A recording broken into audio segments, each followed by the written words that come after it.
On your mark, get set. Let's go. I can't do it. We'll do it live. Do it live! I'll write it and we'll do it live!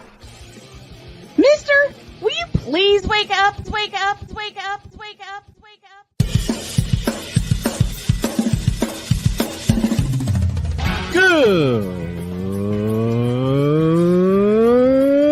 Good morning, Kevin Durant. You should have left California. This Bronx sexual upset me in having to bring this teenage idiot from Wisconsin into a sports conversation. Are you really surprised the Cowboys are giving up on Ezekiel Elliott? Whoa. Hell no! Well, no one cares about baseball. Bitch, are you for real?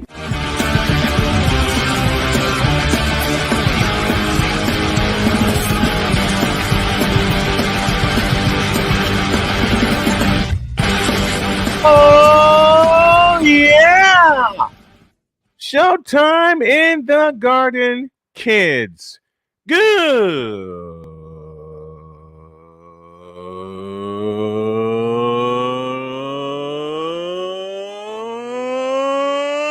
morning. Welcome to the fabulous, fantastic Football Friday edition of Snowman in the Morning. Glad to have y'all with us.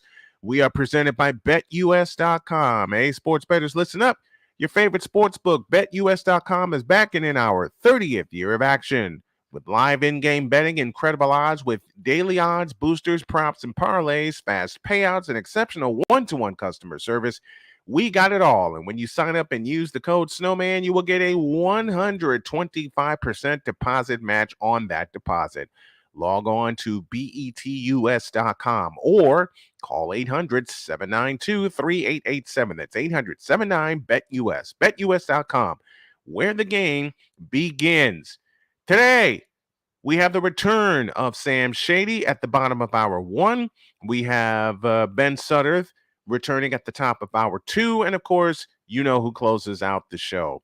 Our text line, call line is 502-467-9619. And I got to begin by saying thank you to all who have sent me birthday wishes and have sent me birthday comments. I appreciate you all.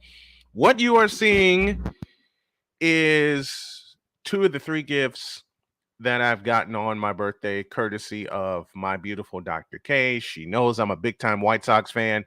So she found this shirt, this hat, and to complete the triple play, this White Sox trivia book. She found all that for me, and I love you, baby. I love you, Jody. I love you, Dr. K. You mean the world to me.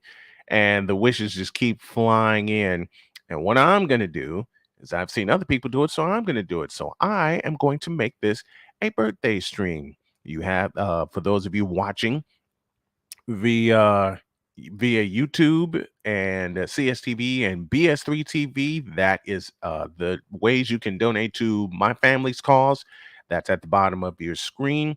For those of you that are tuning in, welcome. To those of you on WIRU-DB in Chicago, welcome to WLEO 26.7 in Atlanta, in Baltimore, beg your pardon, WQEE 99.1 FM in Atlanta, and to our newest affiliate, KSHP in Las Vegas, AM 1400 and FM 107.1. Welcome to all. Thank you all for the birthday wishes. Now I got to get the wake. Here's a whip around.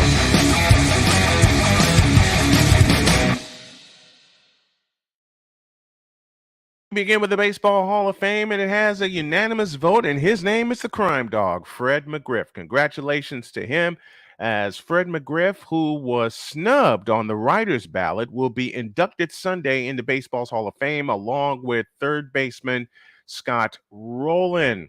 Home run king Mark McGwire said he's in, and that's all people will remember. Doesn't matter if you get in on the first ballot, the last ballot, or through the era committee, you're a Hall of Famer. It's like it doesn't matter if you're first in class as a doctor or last in class as a doctor, you're still a doctor. And Fred McGriff was one of my favorite left-handed hitters to swing swing a bat. Y'all know that y'all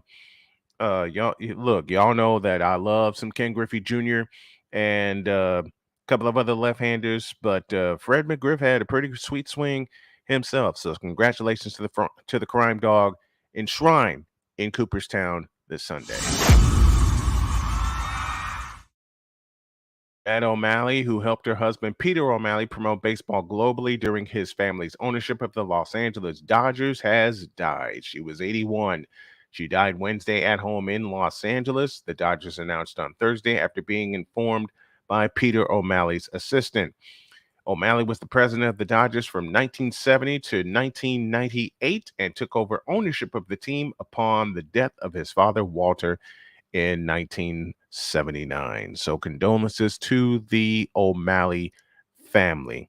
We love you, and many, many prayers and condolences to you at this time. Well. The second round of the British Open begins with a three-way tie. The headliner, however, was amateur Christo Lamprecht, who was one of the leaders in the final major tournament of 2023. Starting the second round in a tie for first are Englishman Tommy Fleetwood and Emmanuel Grillo of Argentina. Weather conditions for the morning could also be worse than the first round, making it a challenging day as players look to make the cut. Well, we're going to see what happens with that, are we not?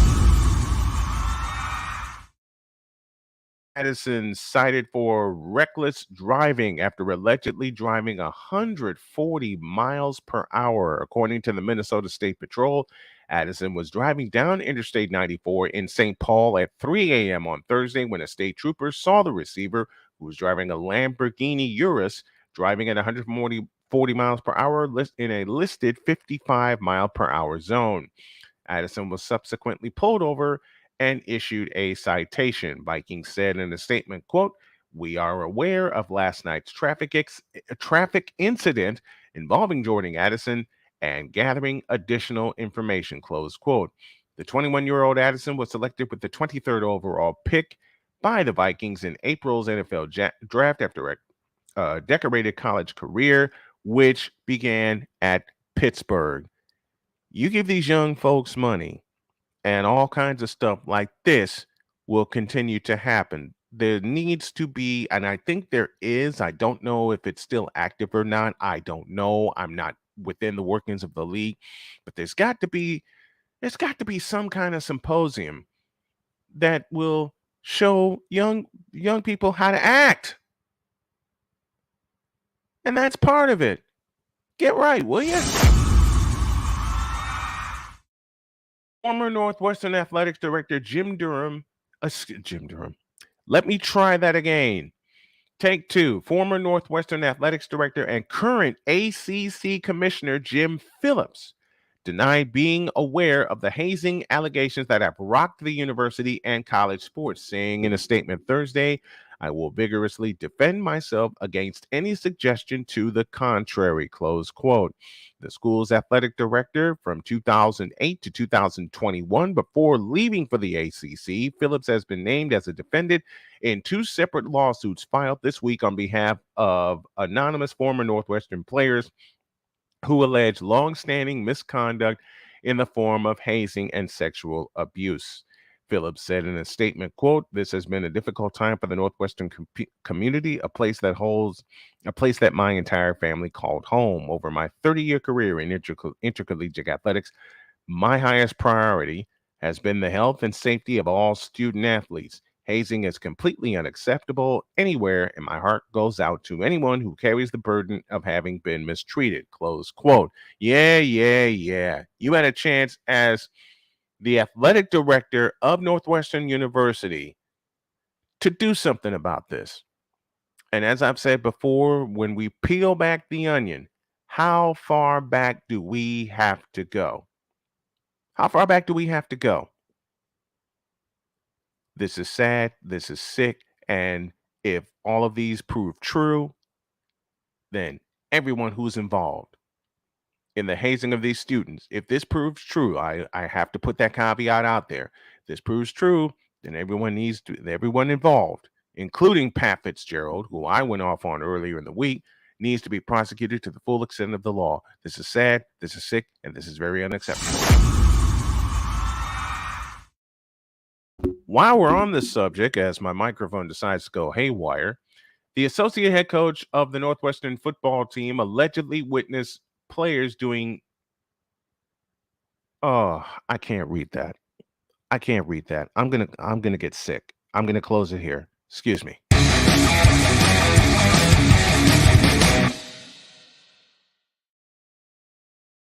I'm sorry, everybody. I cannot and will not. Couldn't read that story nor comment on it because I'm already physically ill, knowing what's happening at Northwestern University, part 1, and part 2, the people involved, and part 3, the causes involved. It's sickening. It's absolutely sickening, and I bleeping hate it. I hate it. I bleeping hate it. I'm sorry. I cannot and will not read that any further.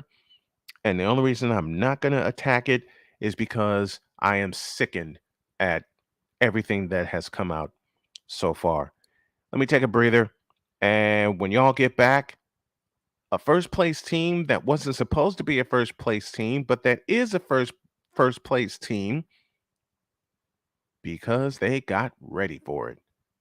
Back in a flash. This is Snowman in the Morning.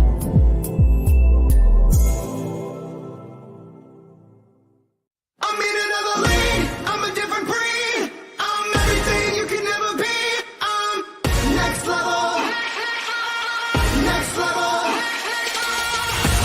Thursday nights are wrestling night on CSTV.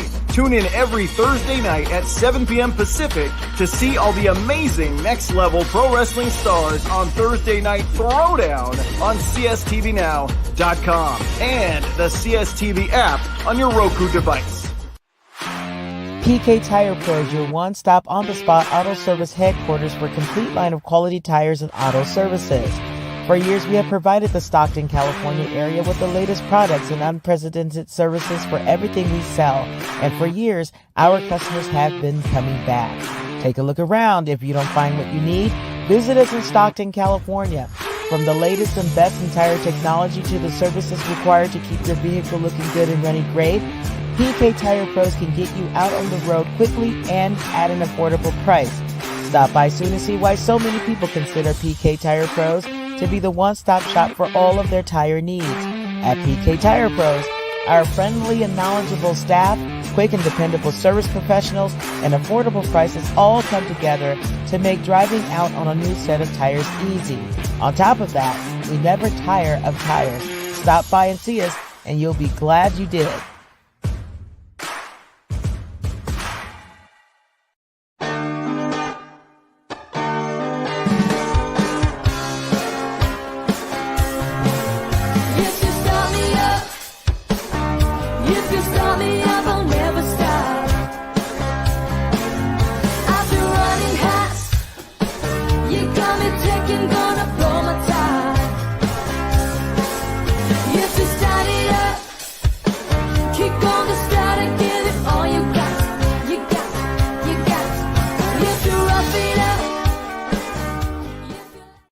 We take this job so serious. The is that? Sorry, pardon me. My apologies.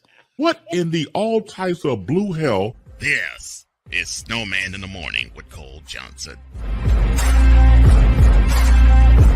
It most certainly is Snowman in the Morning with Cole Johnson. 14 after the hour. We got Sam Shady coming at the bottom of this hour, and the top of the next hour we'll have Ben Sutter. Great conversations ahead. But now we dip into the feedback zone presented by Fanatics, and Wise El Jefe is the first one in. Says good morning, everyone. Ryan McCarthy says good morning, Snow Crew. Happy birthday, Snowman. Thank you, Ryan. Thank you, brother, very much. Happy birthday, Snowman. Says Wise. Thank you. Victor Locke from Chicago says Sox Nation stand up. Thank you. The Hawk TV says the O's, I will get to them, and trust me, I will get to them. He says also, and good morning. We watched the Orioles game against last Wednesday at work, and it was marvelous. It's just marvelous to see the Orioles in first place. Get to that in a moment. Jim Phillips is going to have to prove that he didn't know this is happening because more receipts are coming out. Yes, they are. Yes, indeed, they are. Sick Diggy joining us from Norway. Good morning, good afternoon, good evening, and good night. Same to you. And everybody is greeting him, and he greets the others. Sounds like even more clownery happening at Northwestern. I have another name. I have another word for it, but I'm not going to go. I'm not going to go there. The brew this morning for me is courtesy of Ryan McCarthy. And Ryan, I would love another birthday present if you can. The brew this morning is Invader Coffee's Mexican Chocolate Blend. Courtesy of, like I said, courtesy of Ryan McCarthy. And I thank you for that. That was a gift a couple of weeks ago. And oh man, it's been something else. Let me just take a couple of moments here. From the brink of death to celebrating number 51, because I've told this story. I will tell part of it again. The Duke University Cancer Center 2 years ago in November gave me a death sentence and told my wife to go home and get her affairs in order because the tumor was inoperable. Dr. Attila Nakib at IU Med Center in Indianapolis, Indiana said, "Oh yeah, watch this." And he got it. He got it. And I cannot say enough what he and my care team mean to me. I cannot say enough. But the people that I owe my life to, my daughter Sonia, who came flying out the room when I had blood clots in both my lungs, and of course my beautiful wife Jody, who gave me the gifts that you see me wearing right now. I cannot enough thank them and everybody who sent me their well wishes and prayers and everything. That I can't say thank you enough for any and everybody, because had we stayed in North Carolina, and I now fully realize this, 2 years ago, I wouldn't be here. With them saying that the cancerous tumor that I had was inoperable, to be in here right now with you guys means the world to me. Any and everybody that sent me well wishes over this time, or even just greeted and just said good morning and just and just was there, cheering me on. Some of the comments that I've gotten, because I posted a picture earlier this morning on Facebook with the hat and the shirt that I have on right now. Darrell Owens says, "Happy birthday, Snowman." My friend Kim Turk, who I affectionately call Mama Turk, she says, "Aloha," because they're from Hawaii. "Happy birthday to one of my favorite peeps. Love you, my friend. Have a blessed day. You look great." Thank you, Mama Turk. Thank you so much. And the well wishes just keep coming in, and I can't thank y'all enough. Let me get back to business before I start crying here, and I probably will cry during the course of the day. The Baltimore Orioles, yes, those Baltimore Orioles who have been the laughingstock of Major League Baseball since 2013, when they last got to the play, 14, I beg your pardon, since 2014, have been a laughingstock, are a laughingstock no more. The Baltimore Orioles, those Baltimore Orioles, sit alone atop the American League East.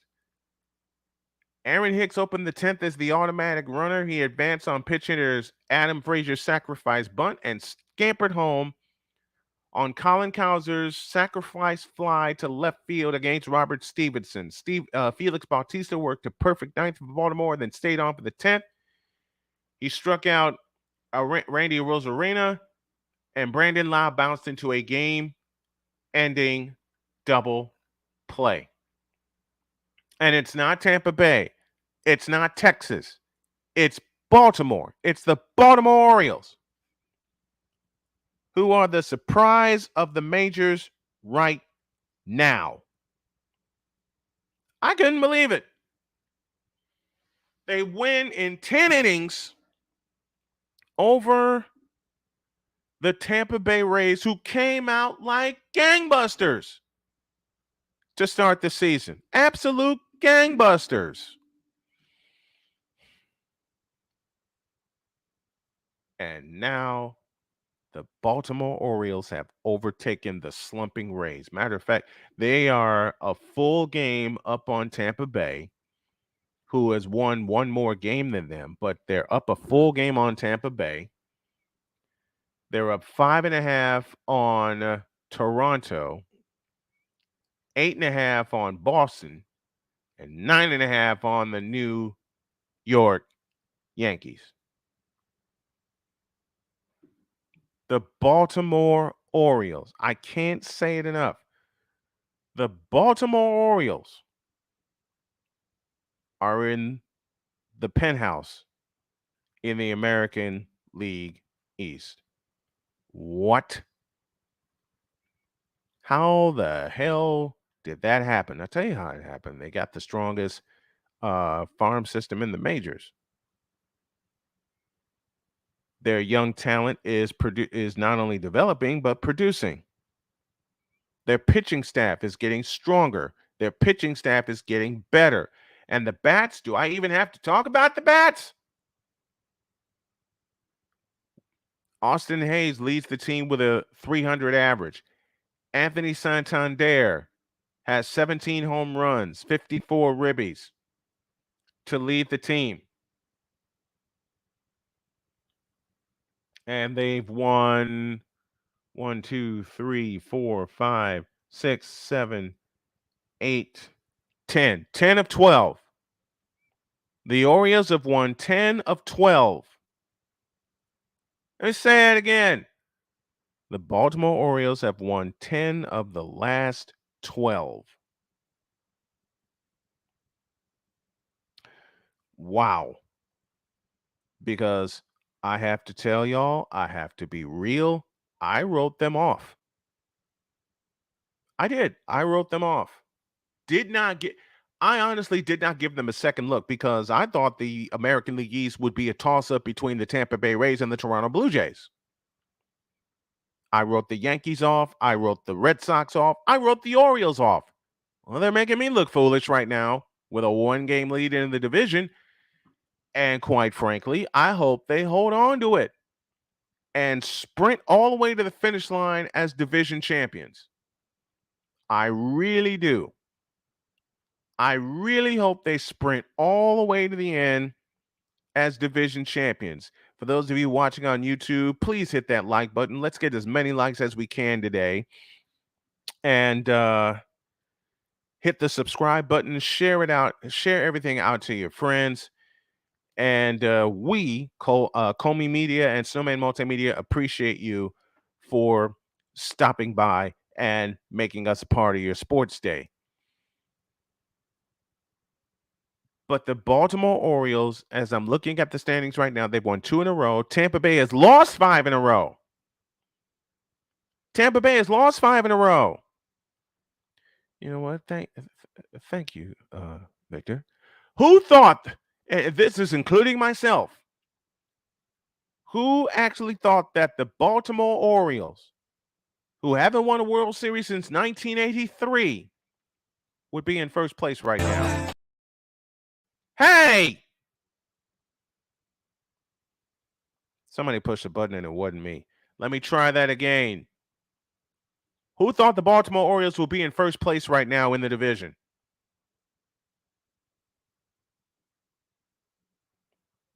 Wait a minute. That's what I'm looking for.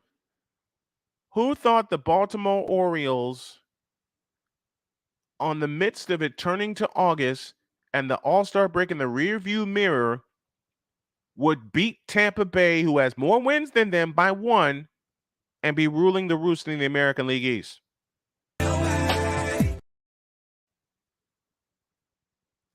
Who thought the Boston Red Sox and the New York Yankees would be competing for the cellar, and they're both above 500?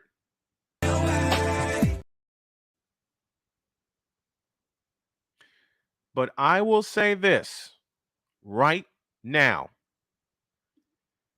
As much as I would love to see Baltimore sprint to the end in the lead in the American League East, there is a team in the American League East that could produce the ultimate wild card, and that team is north of the border.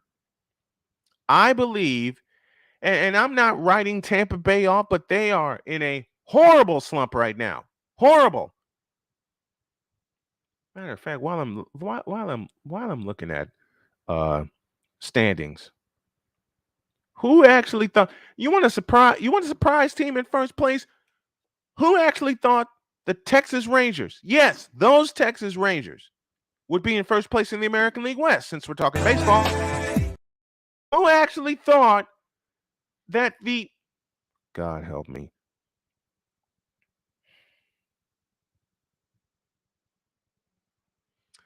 I would go to the American League Comedy Central, but it's just that we're only one team. The Minnesota Twins are the only team above 500, and my beloved White Sox are 9 games out. But the stupidest thing I can say is we've seen deficits like that wiped out before. 1995, hello, Seattle Mariners. I don't know why I'm getting that feeling, but I'm getting that feeling. Listen, the craziest race for me right now is the American League West. The National League West. Because you have 3 teams separated by 2 games. Los Angeles, Arizona, and San Francisco. While we're pushing buttons, who thought the San Francisco Giants would be within striking distance of the National League West lead?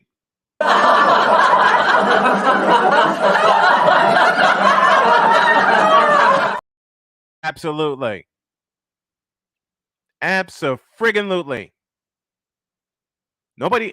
Who thought the Arizona Diamondbacks would be in striking distance of the National League West Division lead? Bitch, please. Perfect. Perfect. Meanwhile, the Cincinnati Reds, and give me this button. I gotta do it. And Ryan McCarthy, this is for you. Yes, there is a black man sitting in front of a microphone talking baseball. Talking knowledgeable baseball. Yeah. How do you like them apples?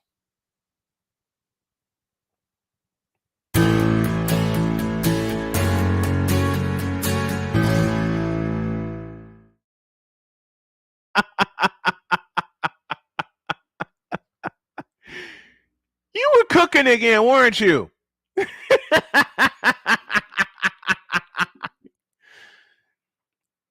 You're kind of mooted. Why are you mooted? Oh, I'm sorry. Good morning, everybody in the Fanatic Feedback Zone. Good morning to those who are watching and listening, and a happy birthday to the one and the only Mr. Snowman.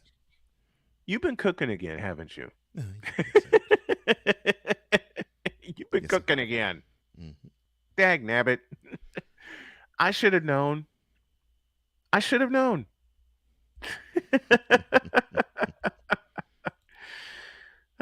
The Rays started 30-9 and have been, you ready for this? 30-31 since then. Yeah, it's amazing how ice cold they've actually become as of late.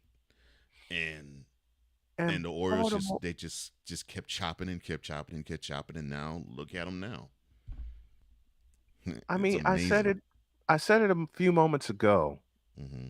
They have been the laughing stock since their last playoff appearance in 2014 when they got pummeled by the Kansas City Royals. And the last time they held first place in any juncture, it has been almost 7 years Yep. ago.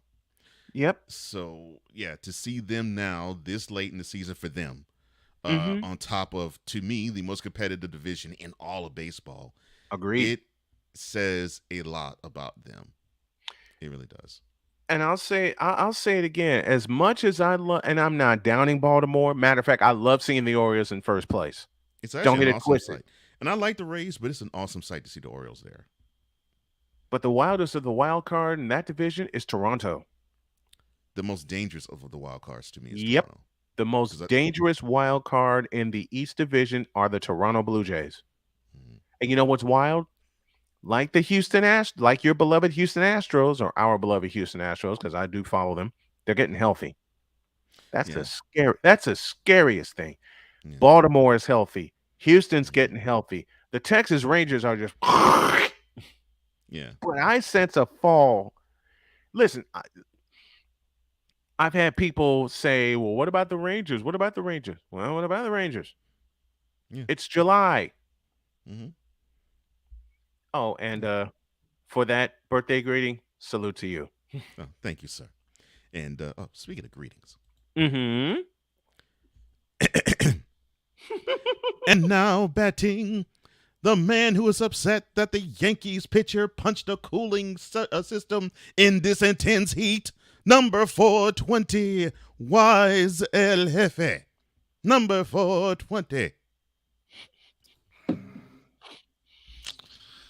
As he Tommy takes his Canley, Tommy Canley. It's okay. I'm like, I'm not gonna. but on the serious note, yes. Why in the world, when he gets serenaded with booze, Mm-hmm. because of that putrid pitching performance, then he decides to blow a sarcastic kiss to him? Oh, that was Carlos Rondon. Oh, okay. Oh, that was Carlos Rendon who did that. Carlos Rondon. Yeah. I'm like, come on, man, really? I would do the same thing. Listen, they right now they're horrible. They are bad. They are bad. Listen, if you want to see why Aaron Judge is the MVP, this is why. This the is fact why. that he's absent. Why? Yeah, I agree with you. This is I think why. that I think now, if anyone thought that Aaron Judge wasn't worth the money that he's getting paid and wasn't worth the C or captaincy to be on that team, his absence should tell you why. He changed the dynamic. He changed the dynamic of the lineup he's in. Mm-hmm. He is that great of a player. Mm-hmm. And his impact is felt. Yeah, I'm sure he's on the bench, but it's not the same. It's not. It's It like really when you is. know you got the big man out there with you. It's a different ad. It's Yeah. a different, like, they got to Mhm. pitch to me now. The big man is back in the lineup. Mm-hmm. But it is what it is. I knew Baltimore was going to be dangerous because Yeah. You did say last that. year. You did say that at the tail end. Last year they were pretty good, and you Mhm. can see they were taking the right steps Mm-hmm. in the right direction. Building slow, yeah. Yeah, no, listen, I'm a baseball fan. I love my Yankees, but I am a baseball fan, Same. and Same. I enjoy watching the Orioles play. I can enjoy watching the Orioles play because they play fundamentally sound baseball. They Did don't you just just rely on the He home cursed. runs and Did you just cuss? He cursed. Yes. He said no, I know fundamental. big words.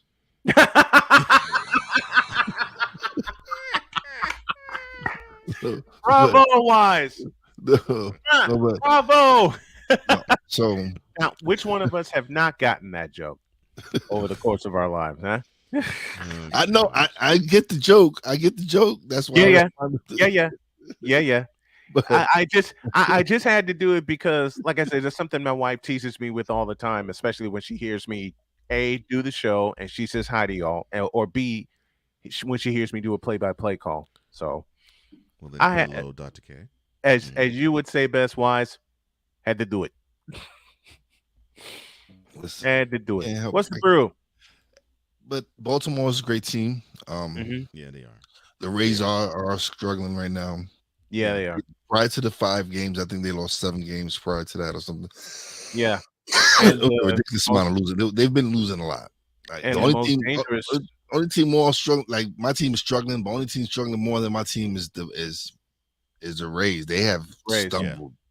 Yeah. And the most dangerous, and I'll say it again, like I said a moment ago, the most dangerous team in that division, as much as I'd love to say it's Baltimore, it's Toronto. And You know what? I would No. Go ahead.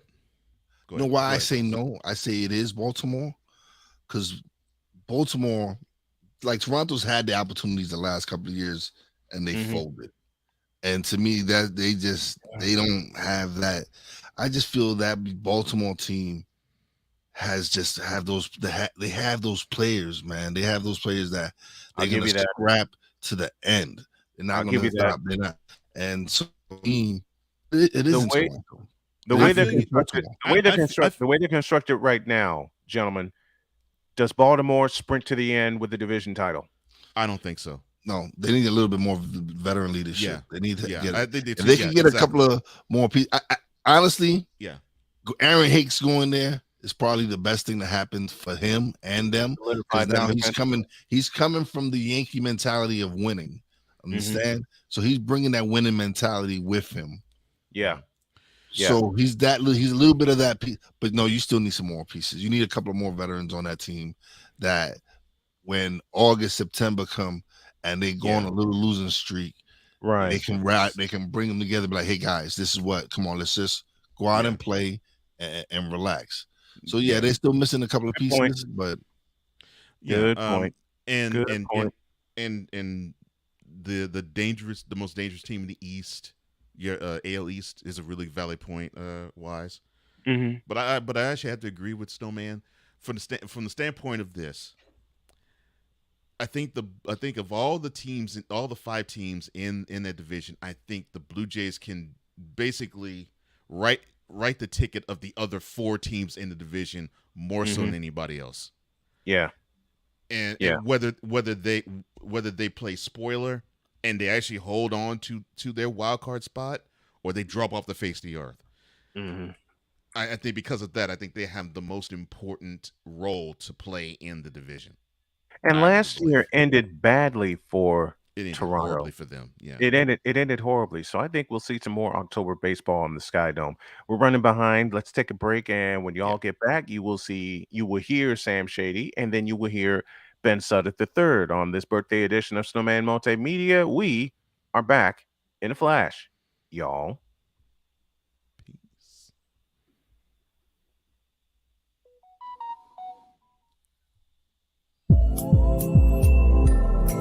This is Snowman in the Morning.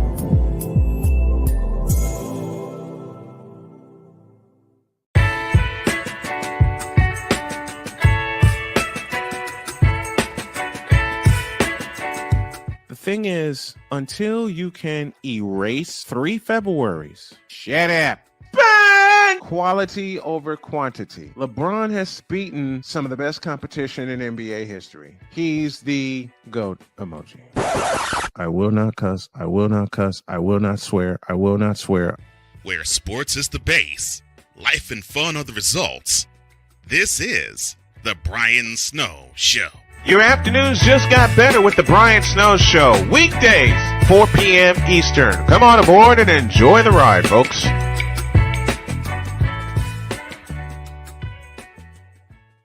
I'm in another lane. I'm a different breed. I'm everything you can never be. I'm next level. Next level. Thursday nights are wrestling night on CSTV. Tune in every Thursday night at 7 p.m. Pacific to see all the amazing Next Level Pro Wrestling stars on Thursday Night Throwdown on CSTVNow.com and the CSTV app on your Roku device.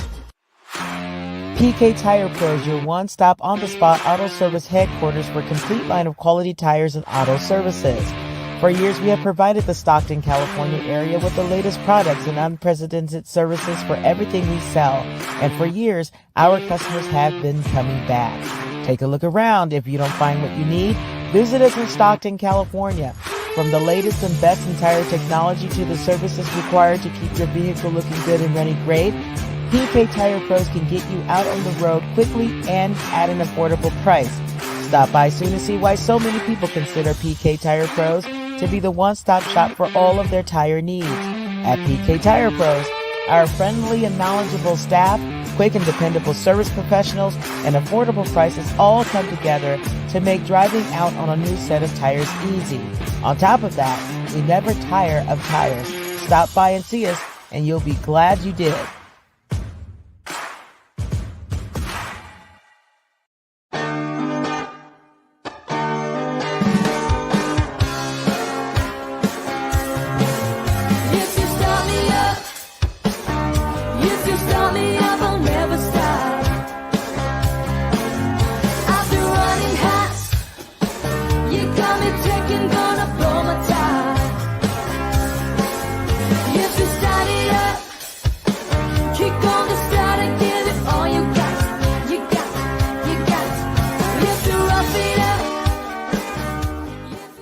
Because we take this job so serious. The f*** is that?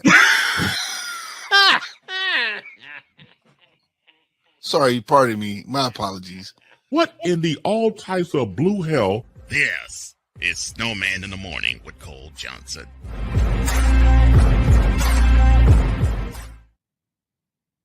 The great wise El Jefe. Well, y'all have seen me all morning in my White Sox gear and the shirt and the hat and this, as I showed at the top of the show, the Ultimate White Sox Trivia book. These are all gifts from my beloved Dr. K. She surprised me with that this morning. All of our guests appear via the Invader Coffee hotline. Are you ready to upgrade your coffee game?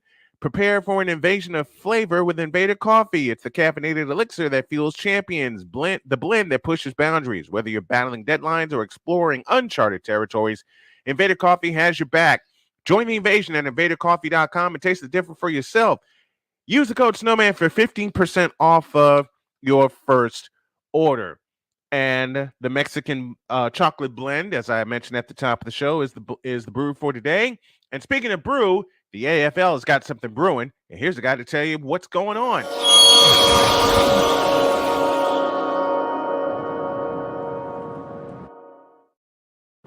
A while since we had him on, but we got him on this morning. This is Sam Shady, the man in charge of the Shady Sports Network. Good morning, my man. Great to have you back. Good morning, Brian. I'm excited to be back, and between you and I, go Sox. Thank you. All right. You teased me with this because you know I'm a fan of the Arena Football League, and I was sad when they went bust for a while. But they've got their host cities named, do they not? They do. And I'm particularly excited.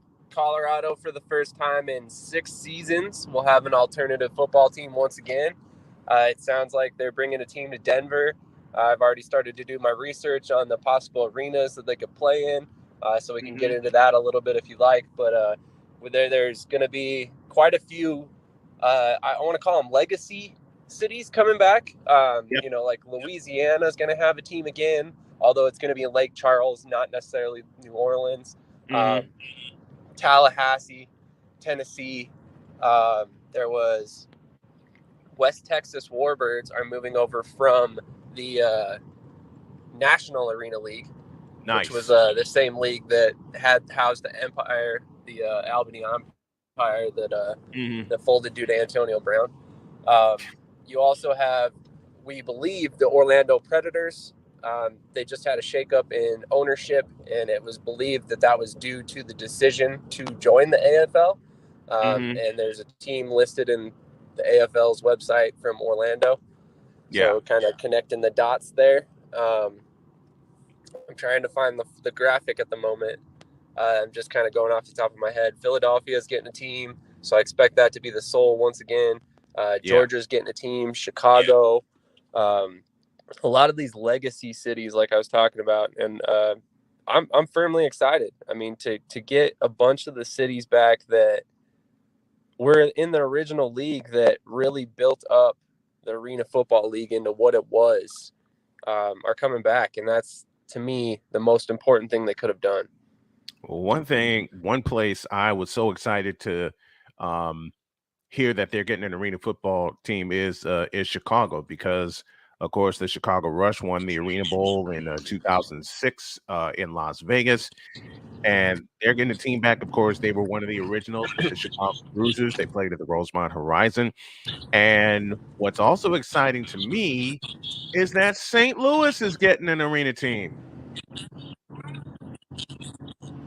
Yeah, that to me is very interesting. I mean, St. Louis just got the XFL team. Now they're getting an arena football team, so it's going to be very interesting to see if those two kind of affect each other at all. I don't think they will, but it'll be interesting to see. And to run down the rest of the cities now that I got the graphic in front of me, you got Austin, Boise, California, Chicago, Colorado, Minnesota, Louisiana, Ohio, Orlando, Oregon, Philadelphia, St. Louis, Tallahassee, Tennessee, Washington, and then West Texas. What are some of the cities on that list or places on that list that you thought would get a team, but then was just confirmed that they got one? Well, I had a feeling that we would see a couple National Arena League teams make the jump. To be completely honest, I wasn't entirely correct on the ones that I was guessing. I did not think West Texas would make the jump. I didn't think they had the financial backing to make it work. The AFL is much more expensive than the NAL, much more expensive. And then Orlando, I didn't. They were a team that I had kind of wondered might make the move, but I thought Albany would be one of these cities, which that was based on, some things Antonio Brown had said. So I guess, given the fact that you can't really trust anything he says, I should have known better. But I'm glad to see New Orleans getting a team back, or Louisiana anyway. I think that was a really good decision. I knew they were going to probably get a team. I'm super happy to see Chicago's getting a team back. The Rush were always well supported back in the day. To be completely honest, I'm a little shocked that Colorado's getting a team. I wasn't necessarily expecting it. I expected that one of the things that I really expected from the Arena Football League was for them to target teams that are already established. Right. Because that reduces cost. What you're getting in the ownership groups. But the thing is, the level of arena football that they're trying to bring to fans these days is, I don't want to say higher than what we get, but realistically it is, because they're trying to pay these players somewhere in the range of $20,000 for a season, which I know isn't a lot of money by anybody's standards. But at the same time, when you look at other arena football leagues, or indoor football leagues, it's a drastic gap from what the other leagues are paying. So that in itself kind of limits what teams you can target that are already existing. Why do you think it's such a gap between the Arena Football League and other leagues? Why do you think it's such a gap in pay? To be completely honest, I think it's the aim that the Arena Football League has. I mean, they're trying to get back to what it was, once upon a time in the early 2000s when they had a TV contract, which it's rumored that they have a contract already. It has not come out yet, but it should be coming soon, apparently. That's probably the big difference, would be the TV contract. And that's what's making it possible for them to pay such a gap. But I would caution anybody who thinks that the AFL is going to hit the ground running. That might not be the case. I mean, it almost never is when it comes to indoor football. Typically, there's some bumps in the road anytime a new league starts. I fully anticipate the AFL will have the same thing. And the IFL is right there, top of the list, kind of playing, for lack of a better term, the USFL business model, where they're kind of trying to not necessarily cut costs, but keep costs as low as possible, make sure the business model is sustainable for the long term. And then they're kind of doing the slow burn method, where they know they'll continue to gain fans as long as they continue to do what they do, but they're not trying to necessarily be in your face drop the kind of money on promotion and media advertisement that the AFL is most likely going to. Where would Denver, what arenas do you think would be a possibility for Denver to call home? So there's actually 3 right off the top of my head. There might be a 4th one. I haven't really looked into it too much because I don't think it's as viable. The first one off the top of my head, and really for the budget these teams are trying to have, which is roughly $2 million a year, I really think that Ball Arena is their best bet. That's obviously the arena that houses the Colorado Avalanche, the Denver Nuggets, the Colorado Mammoth. It's 21,000 capacity. I think that you're going to be able to pay the bills a little bit better with those 21,000 seats. But the thing is, do you get 21,000 fans right away? And that's the big question. So if you're paying this extra amount to basically have twice the staff for this 21,000 seat arena, are you getting the return from the fans that are showing up? True. A middle ground option would be the Denver Coliseum. I know they've housed indoor football teams before, but it's only been 2 years in the entire history of the facility. But that's about 10,200 seats. I would imagine it's much cheaper to lease. I also know that staffing wise, it's probably about half as much staff, so that's going to be a little bit cheaper as well. It's not any harder to get to. It's right smack dab in the middle of Denver. You're not going to lose anything as far as, fans not wanting to drive any further or anything like that. And then there's one third option, which I personally like, but I don't think it's financially viable. It's a 7,200 seat stadium or arena. I believe the basketball and hockey configuration is 6,300, so that really kind of limits your earning potential there. But it would be Magnus Arena with DU, Denver University. And basically the time in which the Arena Football League is expected to play, there's almost nothing going on there. And it would be realistically probably a really good moneymaker for the university.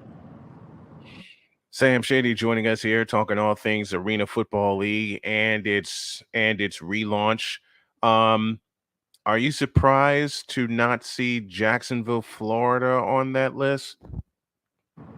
I'm a little surprised. I'm a little surprised only because the Jacksonville Sharks are one of the best teams in any indoor football league. It doesn't matter. They've been traditionally very solid. The ownership group has had little to no issue in terms of wavering on their stance on the team. It seems like every year there's no doubt that they're coming back. So I really thought that would be a franchise that the AFL really, really targeted and tried to go hard for. Yeah. And they probably did, but unfortunately it fell through. Yeah. I'm just sad to not see Jacksonville. I'm sad not to see Jacksonville here on the list. And what I'm also sad not to see the Arizona Rattlers, Phoenix, Arizona, not be on the list either. That was one of the teams that I had a huge hunch would be in this league. For anybody who was paying attention, the Twitter account, the AFL Twitter account, was listed as headquartered in Philadelphia. And then when this new league, or when the new ownership group bought the rights and really started to amp up on promotion and Twitter and all that, they changed the headquarters from Philadelphia to Arizona. And immediately I was like, I wonder if the Rattlers are coming back. But unfortunately, like you, I'm kind of disappointed that they're not back, because that's one of those franchises that we talked about. It's a legacy franchise. It's a franchise you know about because of the fact that they played in the AFL once upon a time. So, I mean, it's kind of interesting to see them not make the jump, but that doesn't mean we don't see other IFL teams make the jump. With the playoffs not yet wrapped up for the IFL, I don't expect to get any news about any of their teams jumping until after the season's completely over. But I would expect that a couple weeks after the season ends, we might get a couple of announcements from one or two IFL teams making the leap. A couple other teams that I want to get your thoughts about. You talked for most of this about legacy teams and the Arena Football League. And one legacy team I have a question about, and I wish they would come back because they're one of the teams that piqued my interest when I first started watching, the Iowa Barnstormers. Oh, yeah. I mean, that was another team that, to be completely honest, I never expected them to end up in the league. Luckily for me, I have a very good connections down in Iowa, or up in Iowa, I guess. I'm a little bit further south than them. But, yeah, I just never heard any chatter about it whatsoever. In fact, I think even a couple people within the organization had their doubts about the new league in general. But it's just one of those things where, you kind of hope, only because of the fact, like you said, the Barnstormers are known because of the AFL. They're known because of what Kurt Warner did and what so many others did back in the original league. And, they're one of the big name teams, one of the teams that kind of carries the IFL. So I think the IFL probably, kind of got out ahead of some of this and told their teams, hey, we really want you back. We'll do whatever it takes. And, we need you. So I think Iowa was probably one of those teams that they made a strong push to keep in the IFL. Yeah. I wanted to see the Arizona Rattlers, the Iowa Barnstormers. Chicago's getting a team, so that pleases me. Don't know if they're going to be called the Bruisers, which is their original name, or the Chicago Rush, which is their championship name. They won Arena Bowl 20, as mentioned, in Las Vegas.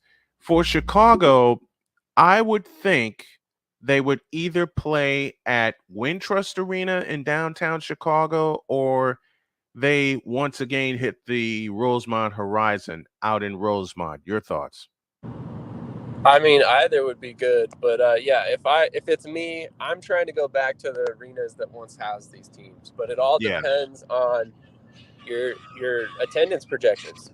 I mean, that's really what this all boils down to. I mean, if you expect that these cities are going to give you 15, 20,000 fans, you need to plan for that. But I would caution again that they're going to probably have a slow start. I mean, as a diehard arena indoor football fan, I'm not quite sure what to make of this league yet. A lot of these teams, like I said, they're coming up out of the blue. There was or you're getting a completely new ownership group we may not have ever seen in indoor football before. And that can always kind of be tricky. You never know what you're going to get from a new ownership group or a new league. And I really think that that's going to be one of the most interesting storylines about this all. If we see the AFL come out and have immediately, even if it's a situation where you see in the first couple of weeks they have 8,000 to 10,000 fans on average at a game, that's a huge win for them, and that's already proving that they're right where they want to be and trending in the right direction. They'd also probably make the USFL a little bit jealous. One more city's arena I would love to explore with you before we go to break, and that's St. Louis. Would they play in the Enterprise Center where the St. Louis Blues call home, or would they play somewhere else?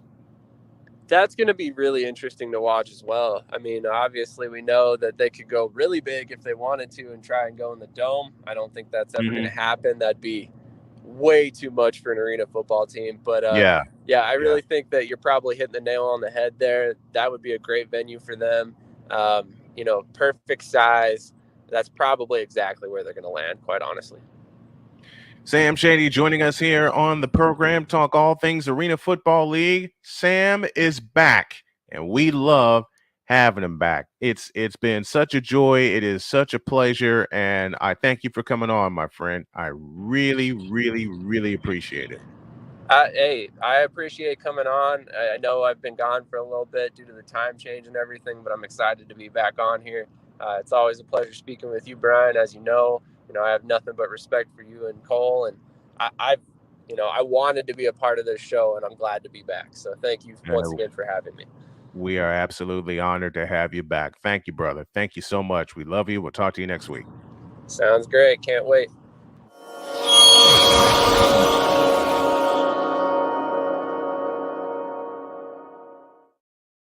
Take a pause for a break on this birthday edition of Snowman in the Morning with Cole Johnson. And we have another returning guest. Tell you who he is when y'all get back for hour 2.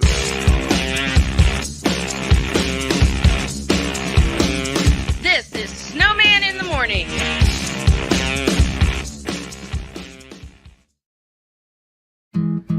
Where did the time go? I don't know how I got here. You've done the hard part. You quit smoking. Now do the easy part and get scanned for lung cancer. If you smoked, you may still be at risk, but early detection could save your life. Talk to your doctor and learn more at savedbythescan.org. If you talk, they will hear you. We all want our kids to grow up safe and healthy, so we show them how. And we tell them with honest conversations that let them know what we expect. Not just one time, but every chance we get. That's especially important when it comes to alcohol and other drugs. Kids not only need to know the dangers and how to avoid them, they need to hear it often from you.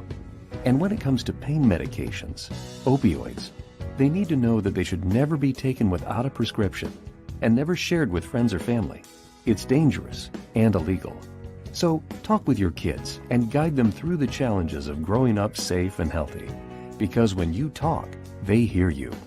For more information about talking with your kids about underage use of alcohol and other drugs, visit underagedrinking.samhsa.gov. So talk, they hear you. You can do it if you try. He was only 58 years old when he passed away. That outcome could have been different. Colorado happens to be one of the worst states for radon levels. It's in our ground, and it seeps up. The more you breathe radon, the more chance you have of DNA being hit and the cell mutated. The EPA estimates 22,000 lung cancer deaths a year caused by radon.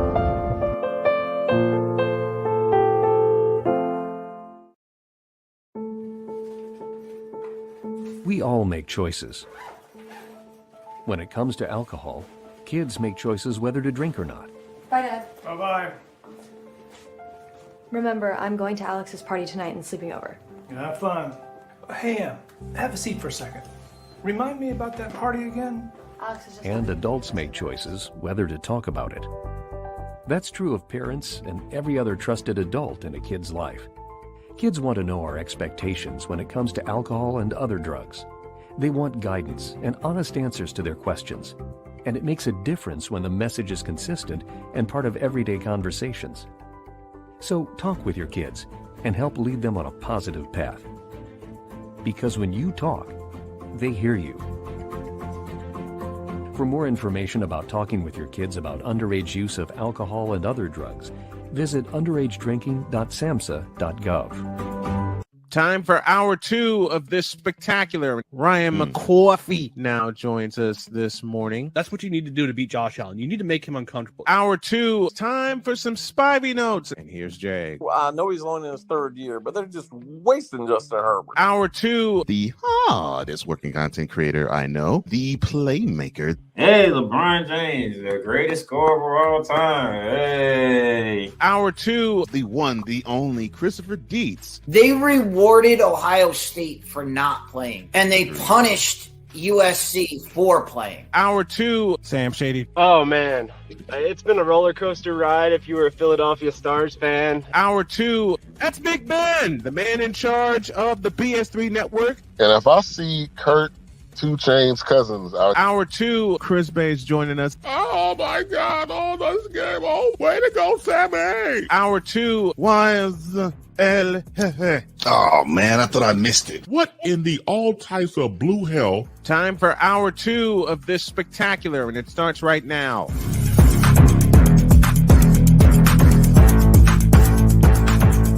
Woo! Lord have mercy. Been a great birthday so far. I want to thank everybody for the birthday wishes. They're flying in right now. And since y'all see what I have on, I said at the top of the program, the hat and the shirt, and of course the White Sox trivia book, all courtesy of my beautiful Dr. K, who surprised me this morning with this. And y'all wonder why I love her so much. Speaking of which, there's a brother I need to welcome back to the program.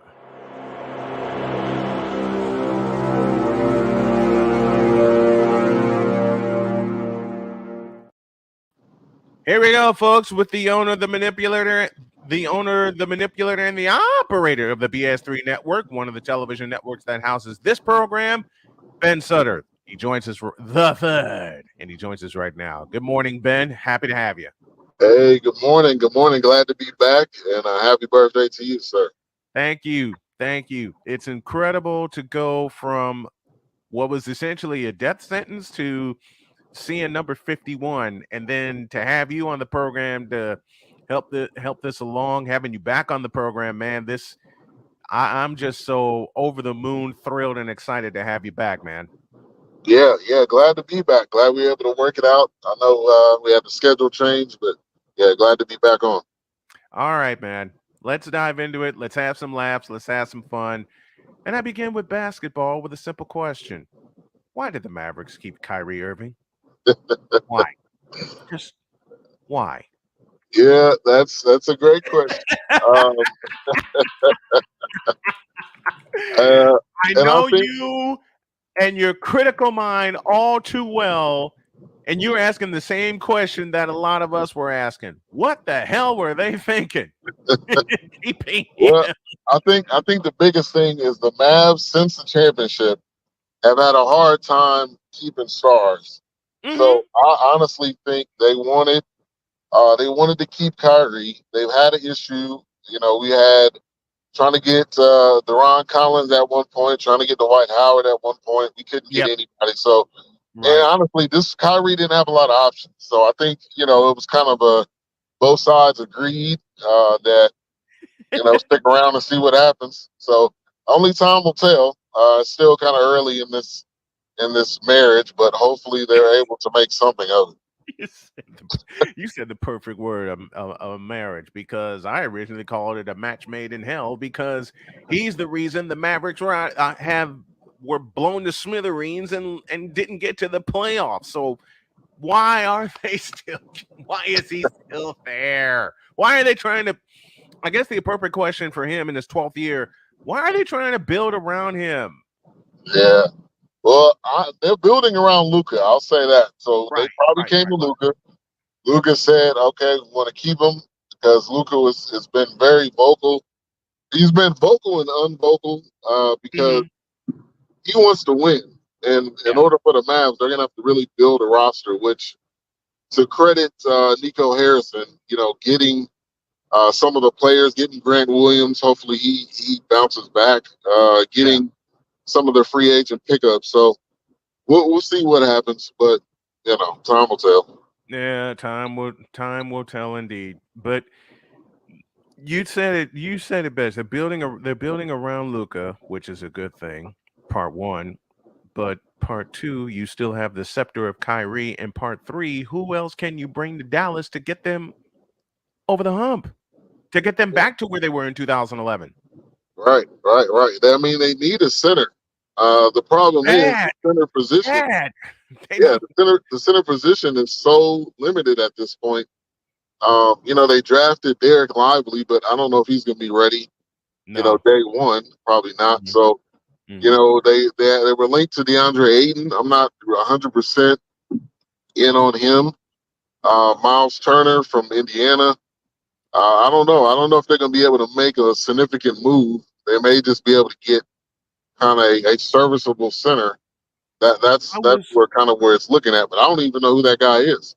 I was never sold with DeAndre Ayton because, again, and you've heard me say it, you've been with me on this program as I've said it over the last couple of years, the guys who are supposed to play important positions have only played a handful of games in college, which explains why James Wiseman was jettisoned from Golden State. Even though it did cost them in the playoffs, they can get better bigs. The price of bigs have gone up because there are no quality bigs anymore, like you've said many times here.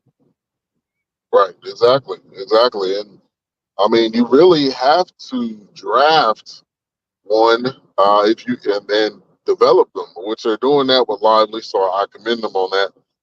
But yeah, to get someone, I don't know if it's going to happen, and that it's going to be hard to pinpoint that because, like we've been talking about, it's not really it's almost like the running back position at this point. Yeah, centers are optional. Because you have your Draymond Greens of the world play from power forward to center. The difference being Draymond Green worked himself into the rotation and been there and done that. You don't have players that want to. I'll say it honestly, and it pains me because I've watched the NBA since 1980. You have players in the league today that don't want to put in the work, simply put. I agree with that. And, a lot of it goes to they are praised in high school. They are praised in college. Jordan said this in a quote, and he said that they're being praised so much that by the time they make it to the NBA, they don't feel like they have to work for anything. They feel like, we made it. But everybody else is there too, working harder than you are. So, and Draymond being a second-round pick too at that. I mean, people forget that he wasn't highly touted coming out of Michigan State. No, he was he was their captain at Michigan State, and he led them to a couple of deep runs in the NCAA tournament. But he was a second-round pick, a second-round pick that the Brooklyn Nets messed all the way up. Yeah, in trading, they messed all the way up, and the Mike Dunleavy deal that turned into a 4-time champion. Yeah, that's an amazing story. But that just shows you, wherever you get picked doesn't necessarily matter, but you got to put the work in. And I think that's hopefully that's what we're able to get from Lively. Put the work in. If he can be a Tyson Chandler type player, where he doesn't really care about scoring, but he can rebound and defend in the paint, next couple of years we could be going on a run. Ben Sutter III joining us here, talking all things Metroplex Sports, the Metroplex Sports Report, presented by Invader Coffee. All right, let's get to that Arlington football team, because that's what they're going to be known as until they actually do something. Training camps. You're laughing and I'm laughing, and we both know why.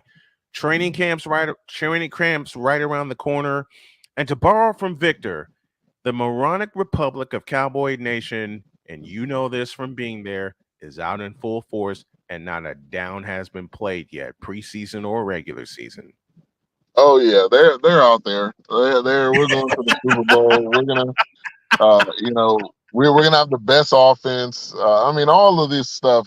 Yeah, I don't believe any of it until I see it. Right. And I'll be honest. I'm pissed that Dak came out and said he's gonna throw less than 10 interceptions. I'm upset. Don't do that. Don't do that. This coming from a quarterback who threw 2 interceptions in his final game last year in the divisional round. He threw 2 interceptions. The first one came on the first drive of the game, and I've had some members of the moronic republic keep harping on me saying, don't go back to that game. Well, you lost that game. Yeah, in embarrassing fashion. Very embarrassing fashion. Matter of fact, it should have been 3 interceptions because Dre Greenlaw nearly had a pick 6 that sealed the doggone thing. Yeah, that was not a pretty sight. And now I do think with this offense, he's probably not going to be throwing a lot of deep balls. If anybody remembers, you remember for sure. The West Coast offense is a lot of short passes, a lot of short to medium passes. So ideally, there should be less mistakes, but that has not been proven. So I'm still a time will tell type person until I see something different. We are still the paper champs, or not even paper champs. We are the preseason champs. At least paper champs do something. You know what's bad though? taking you and Dietz and King Dog, and I got to get him back on the show, and I got to do it soon. And Victor out of the equation. You know, rationally thinking fans. These fans that are the moronic republic of Cowboy Nation do not want to resign themselves to the fact that they lost to Mr. Irrelevant in the divisional round. Yeah, that's scary. That is scary. That Brock Purdy did more than Dak Prescott. That is scary. That should never happen. In a quarter. Look at that third quarter, because the Cowboy defense, which is dynamite. All right, let's not get it twisted. The Cowboy defense is dynamite. They held the 49ers in check for a half. They let Brock Purdy get loose in that third quarter. Yeah, they definitely did. And we could not score in the second half. The offense just fell apart. And we can blame that on Kellen Moore if we want. He's gone, so now there's no excuse. Whatever McCarthy and Schottenheimer is going to have dialed up, I just hope that it results in success. But you know Schottenheimer's not going to call the plays. Oh, no. He's just there. He's there to hold the clipboard for McCarthy. That's all it is.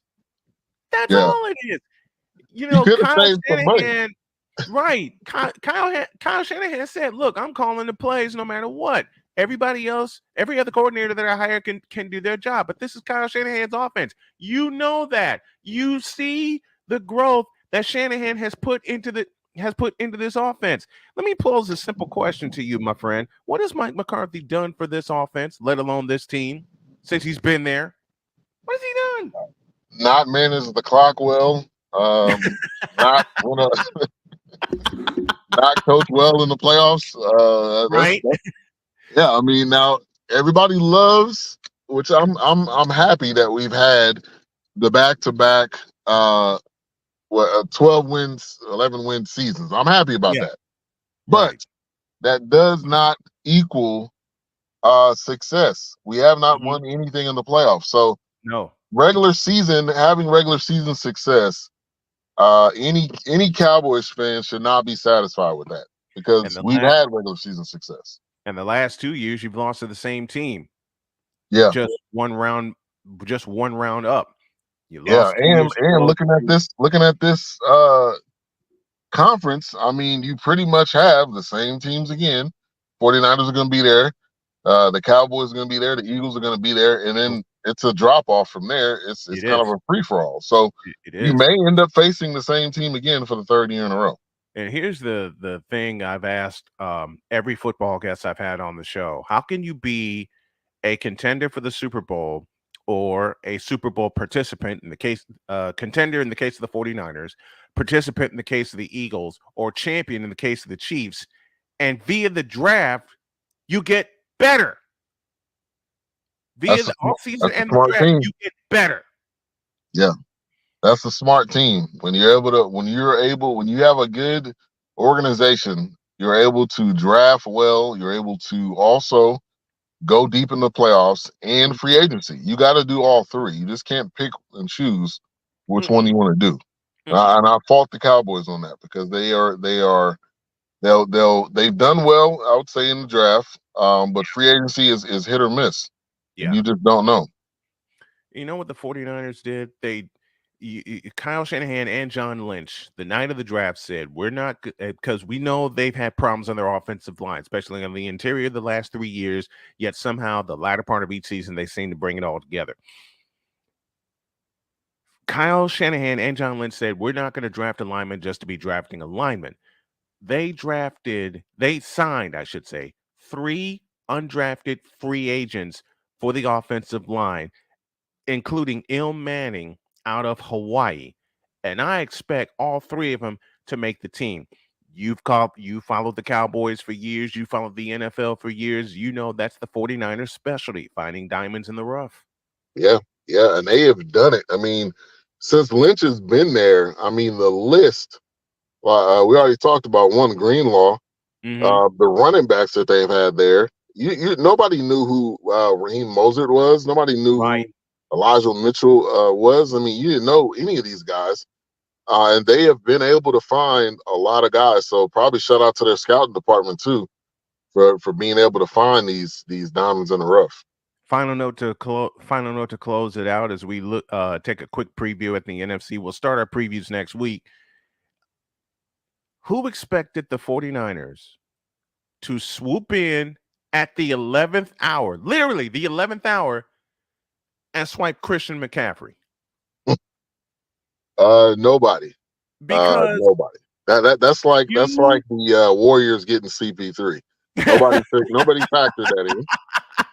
You're right. Because Christian McCaffrey was all set to go to Buffalo. He was a perfect fit for the Buffalo Bills and Sean McDermott. But then here's John Lynch, just like Carmen Policy before him. Here's Kyle Shanahan, just like Bill Walsh and George Seifert before him, saying we'll pluck him in a trade. And I mentioned Bill Walsh because he rescued Steve Young in 1987, and you know the rest of the story. Right. Yeah. And when they got him, everybody in the league knew that the 49ers was about to go on a run, because that's one of the things they were missing. That takes pressure off of Purdy, so he doesn't have to throw the ball 40 times. And it was really adding into the backs they already had, which were still good. But that just took you over the top, getting McCaffrey. And he was healthy. That was a major factor. He did not get injured this year. I don't think he got injured this past year. So, I mean, that factored in a lot. And what else? We talked throughout the course of the week here on the show about the declining state of running backs, backs not getting deals, and Saquon Barkley and Josh Jacobs not getting a deal. I hate to throw shade at people that say, well, the running back department has declined, but the first thing the 49ers did when they signed McCaffrey through a trade, they signed him to an extension fast. Yeah. Which I agree there. And I think it's going to come down to kind of three tiers. You got the upper tier running back that people will pay. You got the second tier, which is going to be optional. And then you got the third tier, like Joe Mixon, where you got to take a pay cut. And it sucks, for running backs, because they are still needed. It's just that most teams have figured out running back by committee works just as well as paying one guy. And I think that's where we are right now. But I do think it'll come back. I don't think it'll completely disappear like the fullback position, but I do think the running back will come back eventually, because they are needed. It's just not one guy.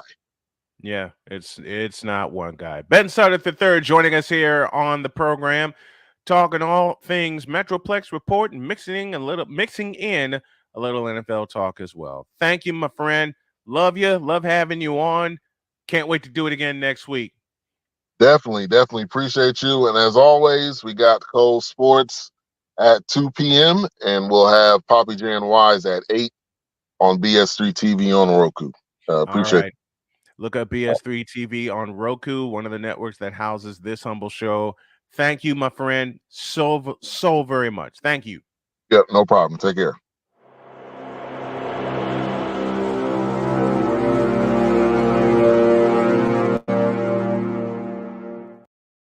One more timeout, and then you know who's next. Oh, boy. It's going to be fun. Back after this. This is Snowman in the Morning.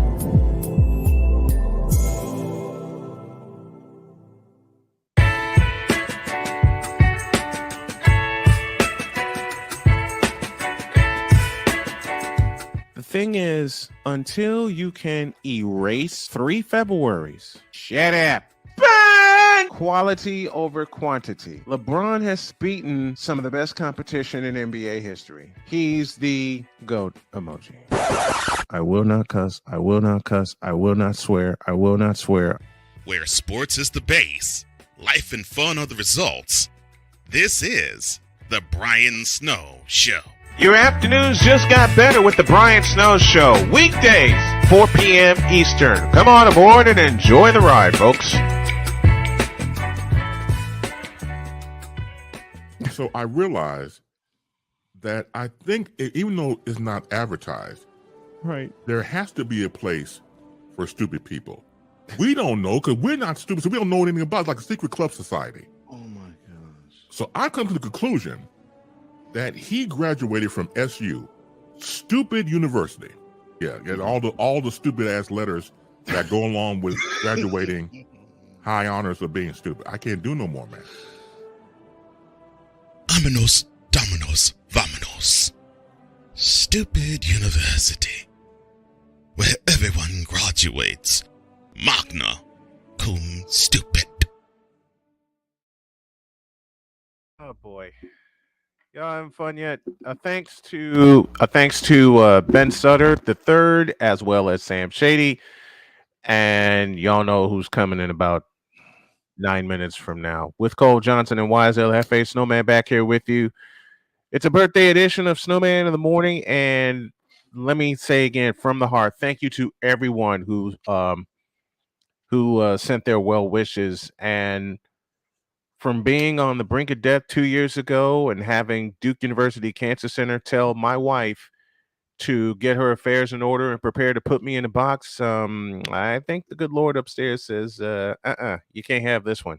We got plans. I got plans for him. He's nowhere near done yet. So 51 and counting, folks. 51 and counting. And I got to tell you, I feel absolutely wonderful being here. I feel wonderful.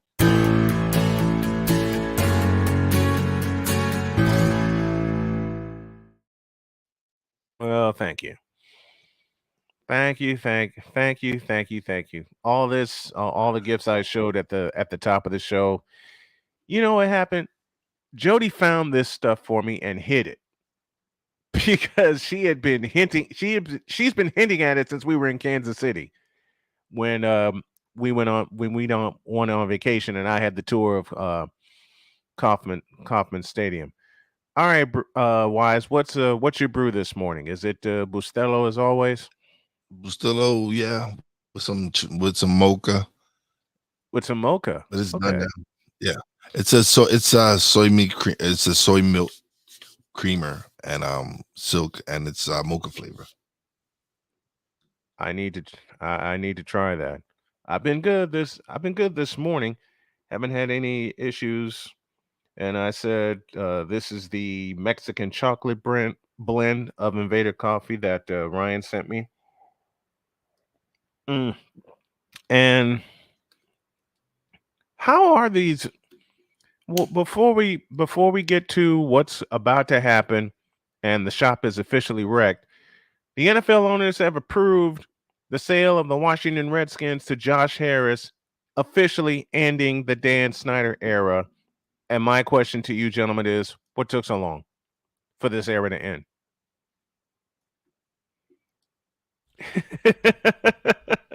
The silence tells the whole story. Well, when you stand to profit what you do, that pretty much tells you all you need to know. I mean, I think, if I'm not mistaken, Snyder bought I think he bought Washington, I think, for like between 250 and 300 million, I think. Yeah. And so now he's selling it for over $6 billion. Oh, but by the way, the NFL will penalize you $60 million on out the door. A drop in the bucket. Right. I'm like, a drop in the bucket. I'm like, what's 60 million to a billionaire? I'm like, come on, really? I mean, you might as well just ask for $1 as he leaves. I'm like, come on. But when you're playing with high stakes money, that's why it took so long. And then on top of it, the NFL is extremely particular about who owns franchises. So, they probably do a lot of vetting, a lot of they probably host a lot of events to see if the new party can hang with the establishment and all those things, because they don't want to just get in bed with anybody. No, they don't. So this process took years. Let's not get twisted. This process took years for it to take place. Yeah, the downfall of the Redskins began when he took over in 1999. Ran the team into the dirt. The stadium is worse. Now they finally get Snyder. They get Snyder the hell out of there. Now this doesn't make sense to me. That stadium is not even 30 years old, and it's a doggone dump. It's a dump. How did that happen? It's worse than the, and I hate to put this word in front of it, decrepit RFK Stadium, but that's just, RFK was just worn out through natural wear, but they got a lot of mileage out of it. Right, and it made more sense. And to me, I think it probably still is in better condition. I'm like, how in the world did this stadium that is supposed to be, I won't say state of the art, but it's supposed to be more updated, be real bad, and not even 30 years pass? Ridiculous. But that speaks to Snyder. Go ahead. Yeah. Go ahead, Weiss. But is it really like, again, we're talking about billionaires who, this is nothing to them. This, like, they don't care about the fans. They just care about the bottom line at the end of the day. So Danny Snyder owned the Washington Redskins, Commanders, whatever. One of the most recognized franchises in all of the NFL. And one of the richest. Yes. If I'm not mistaken, I think it's the third richest franchise in the NFL. Third richest. Listen, Washington has a history behind it. So to be able to own such a storied franchise and disgrace it the way you have, like, it took them long enough to get rid of them. And too long. As a fan, it took them too long. It sucks because they are our rivals, but that they are what makes us. They are listen. Without all these four teams in the NFC East, like these are some of the greatest franchises in all of football. Agreed. We can poke fun at Washington, the Giants, the Eagles, and the Cowboys all we want. Fact of the matter is, whether we like it or not, whether we want to accept it or not, whether we even want to acknowledge it or not, fact of the matter is, the straw which stirs the NFL drink resides in that division, because you got the number 1, the number 4, the number 5, and the number 8 markets in the country, all residing in that division. All in that division.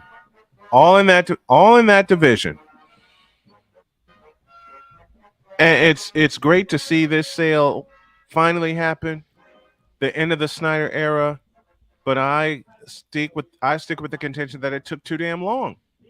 But as you said, Cole, high stakes NFL, and Snyder, and the only other owner that has been allowed to get away with even more, Robert Kraft. Well, you got to understand, unlike Snyder, Robert Kraft, for the exception of Gerald, is the most powerful owner in the NFL. True. So he can basically write his own ticket with that crew, as evidenced by the fact that he was caught with his hand in the juice box jar, and several times, and only suffered $1 million fine. One. Just one. And it's like you said, they're fining Snyder $60 million as he goes out the door to pick up his check for $6.5 billion. Think about it.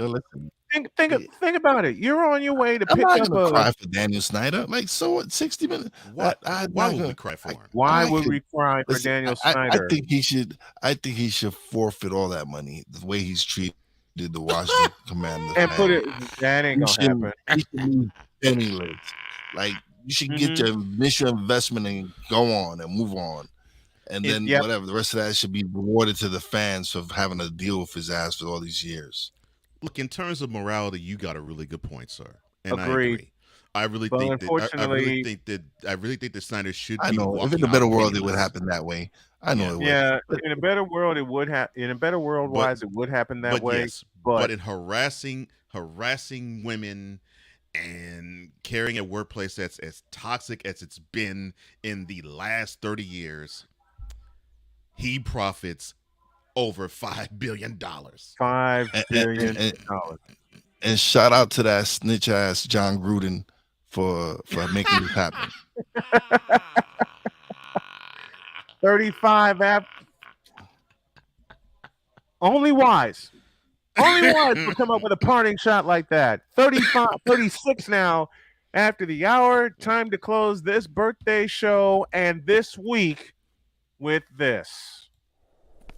And now, the transporter to Hades, the reformer of hooker whores, and the bronze god, the one, the only, the legendary Chris Bay.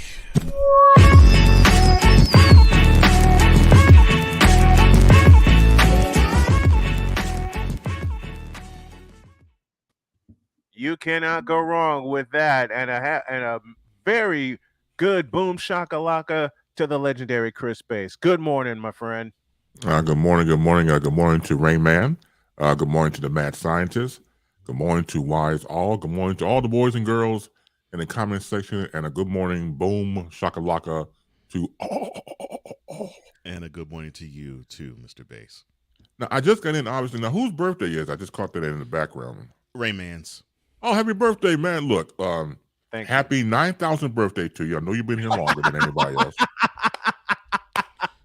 With the knowledge that Crypt Keeper. Right, exactly, because he's been around long. He ain't fooling nobody, man. All the knowledge that Brian has, he had to have been here before, and so I want to wish you your 9,120th birthday, whatever how long it is, and continue to have the knowledge that you have to tell us about everything intricate about sports. Because again, you're 10,000 years old. Do you know what's crazy? One of the I showed this at the top of the show. Wife got me this as one of my birthday. Oh, that's nice. presents. Well, you had and the cap on, I see too, and you had the shirt on too. Yeah, she got me all of it. Gotcha. Shirt is nice. Shirt, cap, and the trivia book. And as she's going out the door today to go to work, she says, "Now you have even more White Sox trivia if you didn't have enough already."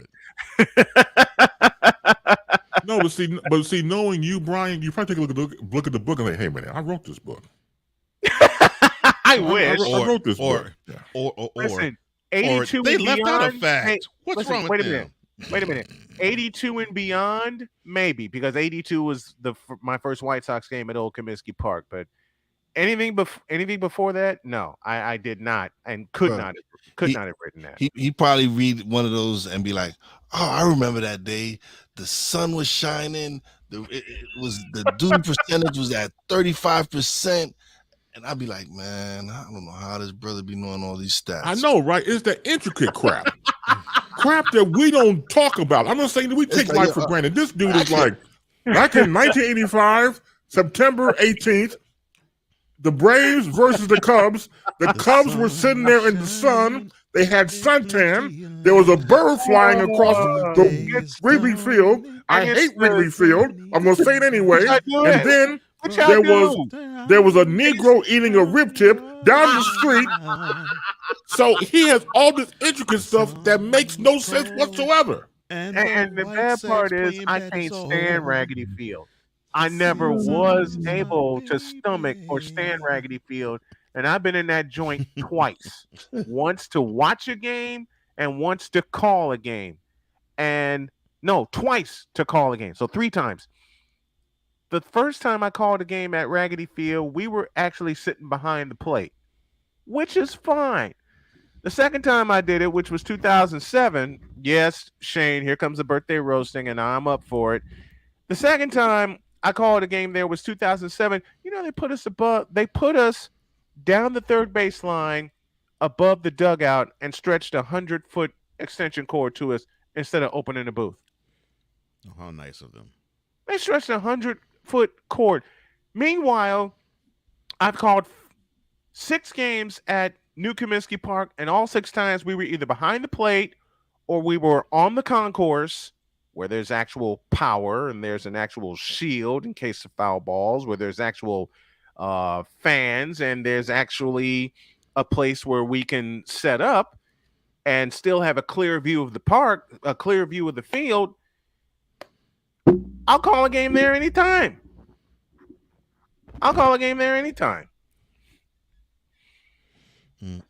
But yeah, when Jody presented me this morning, and like I said, as she was walking out, she says, "Now you have more White Sox trivia for all of your friends, as if you don't have enough trivia in your head already." My wife said that to me as she's walking out the door, and I already know I'm gonna get it. And I already know I'm gonna get it from my mother-in-law later. Well, of course, you deserve it. Of course, this is you deserve it, Doc. But seriously, happy birthday to you, man. You're looking great. Thank you. So I said earlier today, I said earlier today, and I will say it again, to be 2 years ago where I was on the brink of death, fighting pancreatic cancer, stage 4 therein, and having Duke University Hospital tell my wife and me for her to get her affairs in order, that the tumor was inoperable, to sitting here today, cancer-free, in remission, sitting here chatting with my homies and all the folks in the Fanatics feedback zone. I am blessed beyond all measure to be here. yes, you are. And nothing wrong. That's the great thing. So you have a testimony, and continue to share that story, because as we know, as communicators and broadcasters, somebody's always listening. You never know who you hit. You never know who you inspire. So keep on doing what you're doing, man. You're looking all right. Thanks, man. Appreciate it. So I was thinking, got to activate that email that Base and I came up with at PSI, main@bettermain.main or something like that. Yo, something stupid like that. I remember, yeah. So I was thinking about the whole show thing that we were spinning off of. the better Main, and right, Chris the better Main, yeah. Chris took that and ran. Better Main. Yeah. Da-da-da-da-da. Hey. Help. I'm a Main. I'm sorry.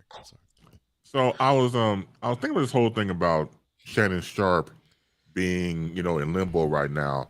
So would Shannon Sharp be a good fit for ESPN's First Take with Stephen A. Smith? And so that's been floating around too. First of all, we don't know about if he has a no compete clause in his contract getting from Fox Sports 1, because that could be a few months, 6 months to a year. We don't know the backstory behind that. But if he was released from that, and that was part of the contract, never was, and it goes over to ESPN, I think it's a bad fit, and I'll tell you why. Of course, dealing with Stephen A. Smith, but Stephen A. Smith has already proven that he cannot handle another alpha male co-host. I like Max Kellerman, me personally. I like Max. Watching Max when he wasn't doing sports about boxing, I learned a lot from boxing. Just as a casual fan. Awesome boxing, Alan. Awesome. Exactly. And ESPN did him dirty twice, taking him off of First Take and snatching his radio show on 2 occasions. Yeah, on 2 occasions. It's the nature of the business, unfortunately, and that's what I hate about it, because you have these people, even if they're broadcasters or not, they're usually mostly money people, and we all need each other to survive. But I think what happens is it becomes a power play of who's who and where somebody goes and everything else. And again, it's part of the industry, but like when I did work for Clear Channel before Clear Channel I worked there for I want to say about 3 or 4 years, and this was before they were iHeart, and every 3 years they would call what we call the bloodbath. They always fire people in that fiscal part of the year, right around Thanksgiving, October. Yeah, right. It was right around it, right. Yeah, and between so October going and to December. Yeah, right. So going into Thanksgiving, yeah, you were gone, and I understand about numbers in books to a degree, but it's just heartbreaking to read about or hear about friends in the industry that don't have a job anymore. And I think things could be done differently, but they just do it the way they do it. And then circling back to the cuts back at ESPN, of course they're making way for McAfee I was reading about. So Pat McAfee's on his way to come over there to do his show on the Morning Perspective and everything else. So he has the numbers to prove it. To have a podcast.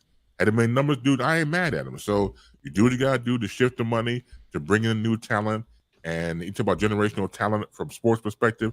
Same thing with radio. Same thing with television. You got to skew younger to get a younger demographic. We all know that. Yeah. And going back to if Shannon Sharpe goes to ESPN, Stephen A. has already shown his true colors. Somebody across from him who is just as strong as he is, you gotta go. Crush him. You gotta go. Crush him. So why would Shannon put himself in a situation where eventually he would be gone? Yeah. And in a short amount of time. Exactly. In a very short amount of time. Because I love that. Look, Shannon used to suck out loud when he first started. I can see here in front. When Shannon used to be on ESPN in the earlier days, he was horrible. But he was able to get better. And that's why I preach about anybody who puts in work in the lab. And then they come out the lab and then they got their swag, their education, and they keep on going back and get better. So I give the man credit for that. But I think that someone like him, going back to Shannon Sharpe, needs his own show. Now, you want to call it Shay, like I said before. It was Mama calling Shay. That's between them. Right. But I was gonna say, if Mama call him Shay, I ain't still gonna call him Shay. Right. But I get what you mean, bro. Yeah. He needs his own platform. Even if he stayed on the internet and try to build that and get some advertising and spots, something like that. I think he deserves it. Not only does he need it, I think he deserves it. I think he can be much more successful for me personally with the way it is now and the way his name recognition and the sponsors and brands and the licensing agreements he can come up with, because that's what he does. When you went with Club Shay, whatever platform he signs with is going to be a licensing deal. So you're going to pay me this amount just to air my show on your because he already comes with a full production staff.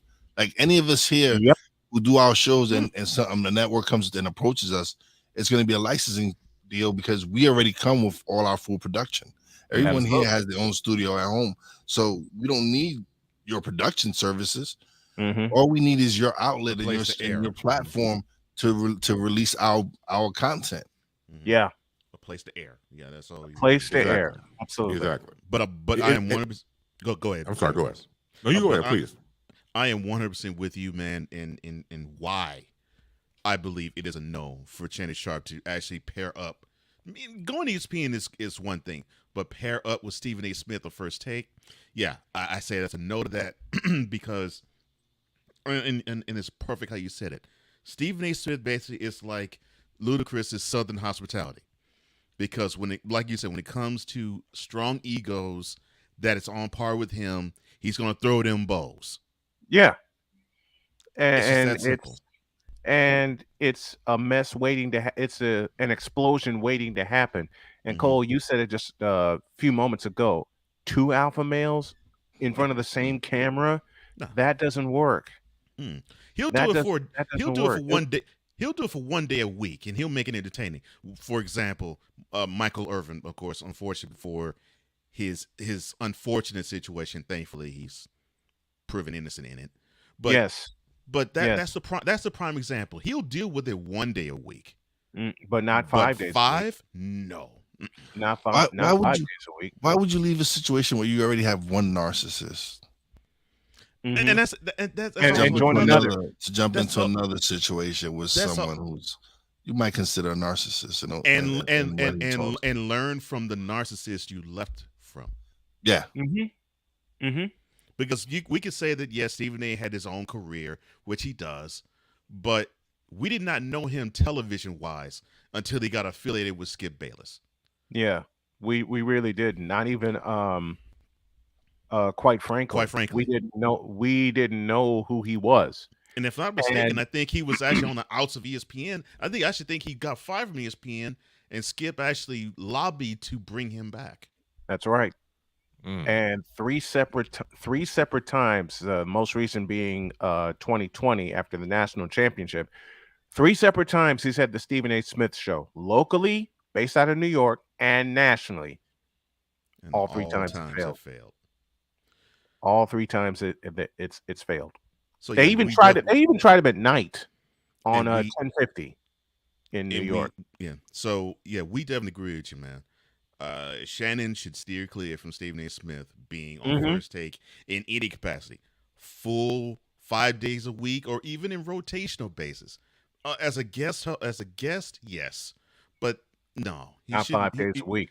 He shouldn't have to be affiliated with the show on a recurring basis, because as Wise well pointed out, his brand is strong enough to where he doesn't need First Take for that. I agree.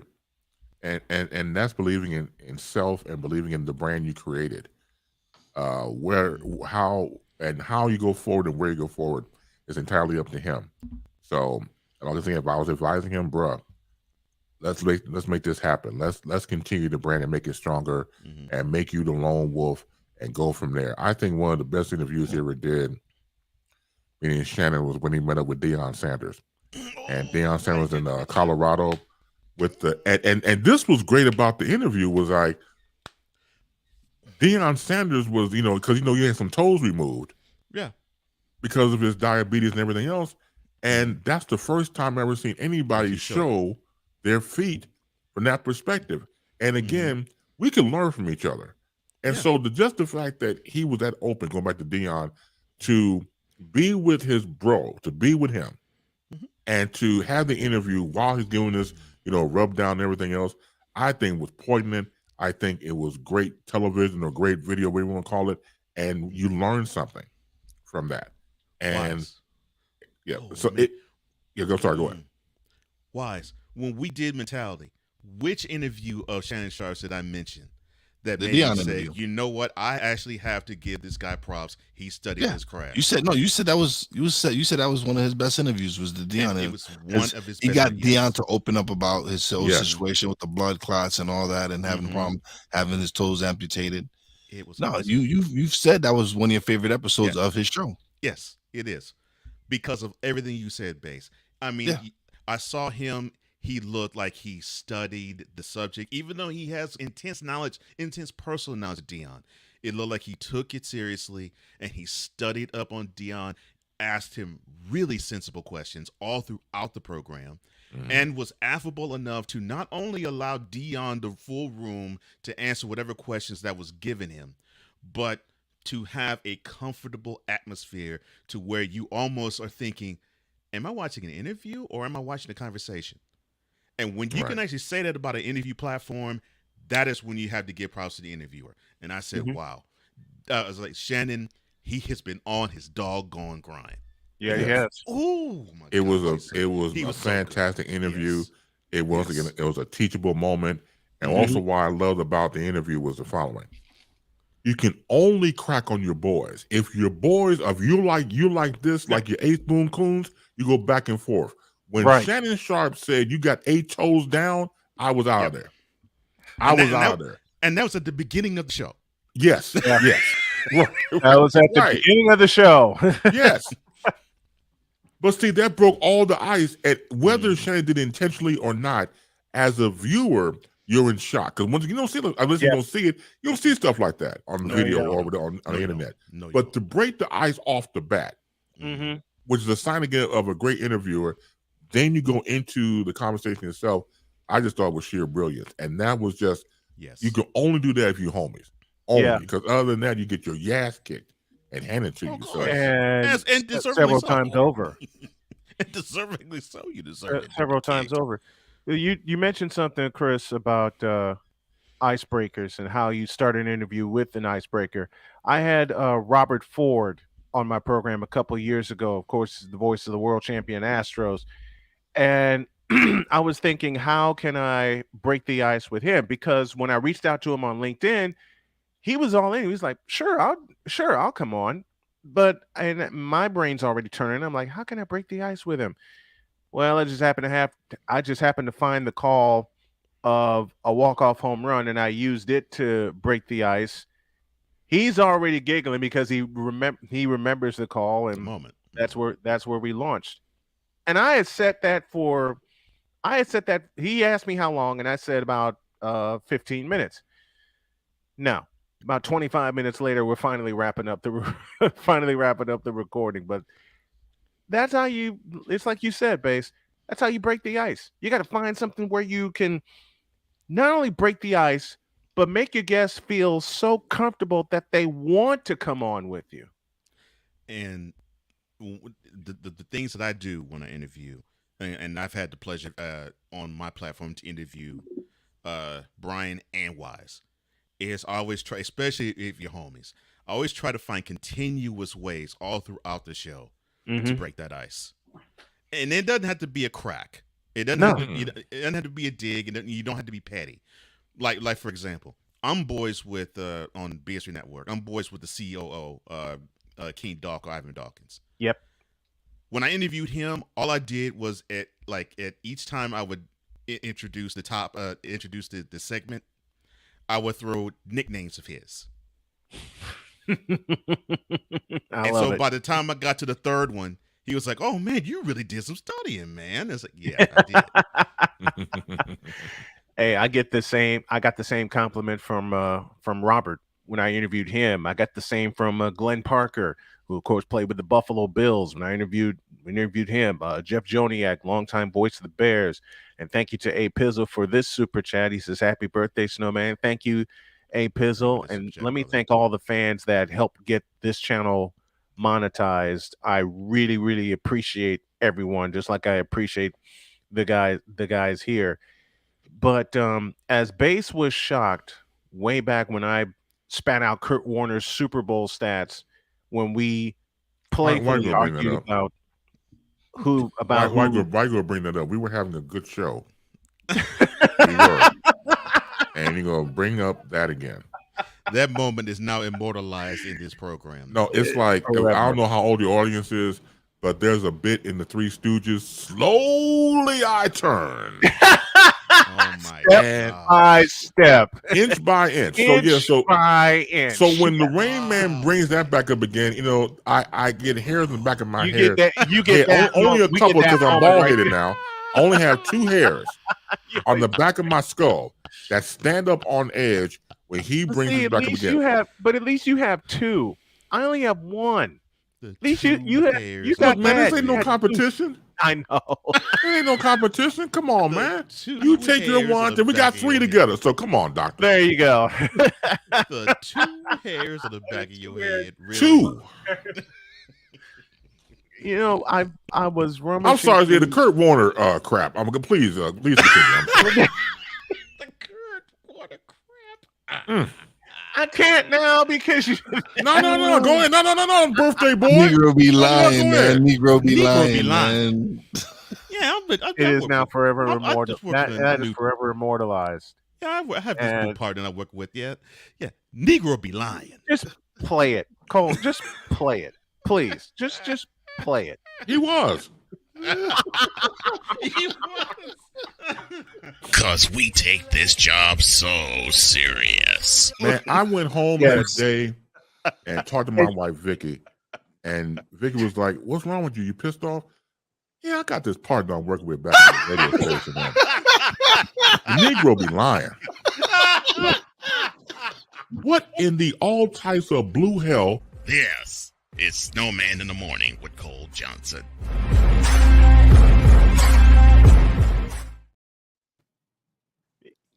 I still get the willies. Right to this day. Right to this day, I'm like, you gotta be kidding me, man. And now 51 years old, it has still not changed. Ooh, holy smokes and Jesus! He will still be lying. He will Still be lying. He will pop a stat on your behind where you're like, how in the world did he know this? Still be lying. Still to this day, July 21st, 2023, he is still the same way, baby. It can't all be true. It can't all be true. Even the sun shining on the dog's ass every now and again, but this Negro, come on, man, please.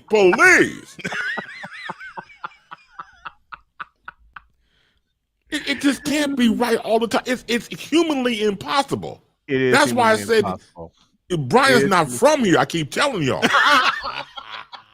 Y'all think I'm bullcrap. He's not from here. He's not from and the man is 11,000 years old, and he doesn't look a day over 900. Wait a minute. He's added 2,000 years now. Yeah, on your birth date, you're aging.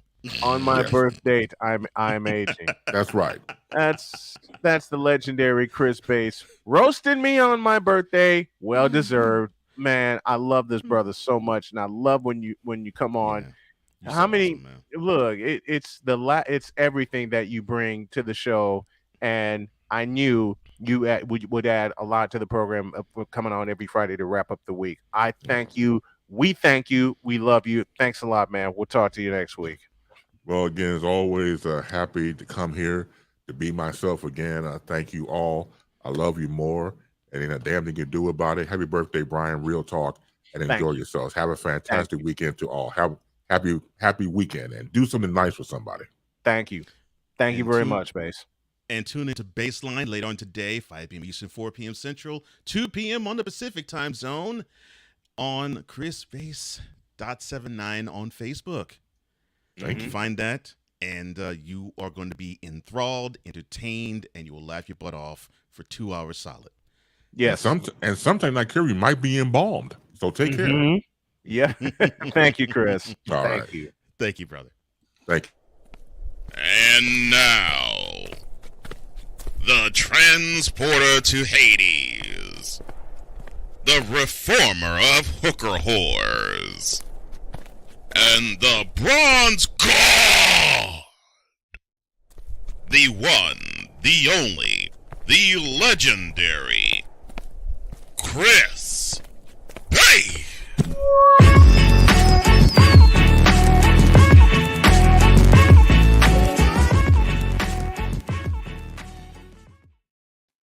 This birthday is going to get better. I already know it because this weekend I get to see my daughter Cheyenne perform in a play.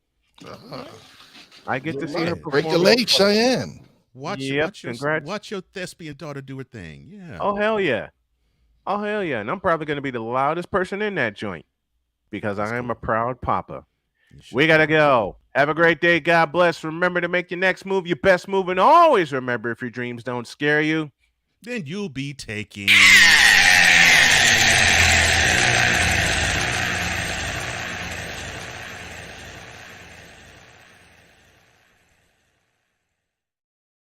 You stupid. Have a great weekend, y'all. Because they're not big God enough. bless. Thank you, Mom. We're out of here. We will see you Monday. So long, everybody. And again, happy birthday, Snowman. Thank you. Thank you.